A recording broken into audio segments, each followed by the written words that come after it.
கன்னியாகுமரி மாவட்டம் மார்த்தாண்டத்தில் உள்ள பிரபல ஹோட்டல் ஒன்றில் வாங்கப்பட்ட பீஃப் வறுவலில் பல்லி இருந்ததைக் கண்டு வாடிக்கையாளர்கள் அதிர்ச்சி அடைந்துள்ளனர். சுகாதாரமற்ற முறையில் உணவு தயாரித்த ஹோட்டல் மீது நடவடிக்கை எடுக்கப்படுமா?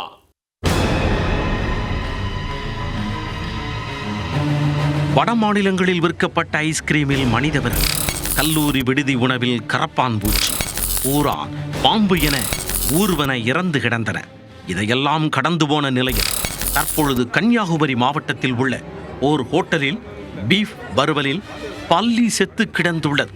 அசைவ பிரியர்களை அச்சப்பட வைத்துள்ள சம்பவத்தின் பின்னணி என்ன?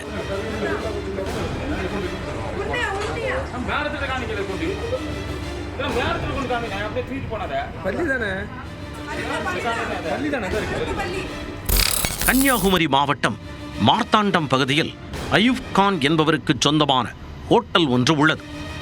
மக்கள் நடமாட்டம் மிகுந்த பகுதியில் உள்ள ஹோட்டல் என்பதால் வாடிக்கையாளர்களின் வரத்து அதிகரித்து காணப்படுவது வழக்கம். அப்பகுதியில் உள்ள பழுக்கல் காவல் நிலையத்தில் சிறப்பு உதவி ஆய்வாளராக பணிபுரிந்து வரும் யுவனேந்திரன் பீஃப் வறுவல் சாப்பிடுவதற்கு விரும்பியுள்ளார். இதற்காக தனது மகன் ரோஹித்திடம் 100 ரூபாய் கொடுத்து பீஃப் கறி வாங்கி வர கூறினார். அவரோ அயூப் கானின் ஓட்டலுக்கு சென்று பீஃப் வறுவல் வாங்கி வந்தார். வீட்டிற்கு வந்ததும் தந்தையும் மகனும் ஆர்வமாக சாப்பிடுவதற்கு பார்சலை பிரித்தனர்.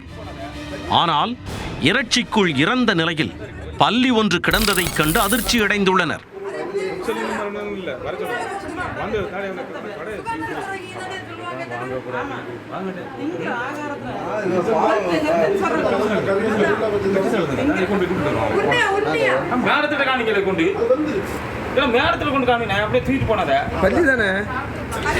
உடனே இது தொடர்பாக மார்த்தாண்டம் காவல் நிலையத்தில் ரோஹித் புகார் அளித்தார். பின்னர் உணவு பாதுகாப்புத்துறை அதிகாரிகளுடன் சேர்ந்து போலீசாரும் அந்த ஓட்டலுக்கு சென்றனர். அங்கு சாப்பிட்டுக் கொண்டிருந்தவர்களை வெளியேற்றிவிட்டு பீஃப் கரியை பரிசோதனை செய்தனர். அப்பொழுது மாட்டிறைச்சியை ஆய்வுக்கு உட்படுத்துவதற்காக மாதிரியை டப்பாக்களில் சேகரித்துக் கொண்டனர். அதோடு விற்பனைக்கு வைக்கப்பட்டிருந்த அனைத்து இறைச்சிகளையும் உணவு பாதுகாப்புத்துறை அதிகாரிகள் தரையில் கொட்டி அழித்தனர்.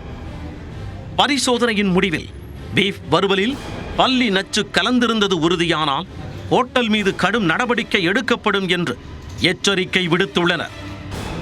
மார்த்தாண்டத்தில் பிரபல ஹோட்டலில் வழங்கப்பட்ட பீஃப் வறுவலில் பல்லி கிடந்த சம்பவத்தால் அசைவ பிரியர்கள் அதிர்ச்சியடைந்துள்ளனர்.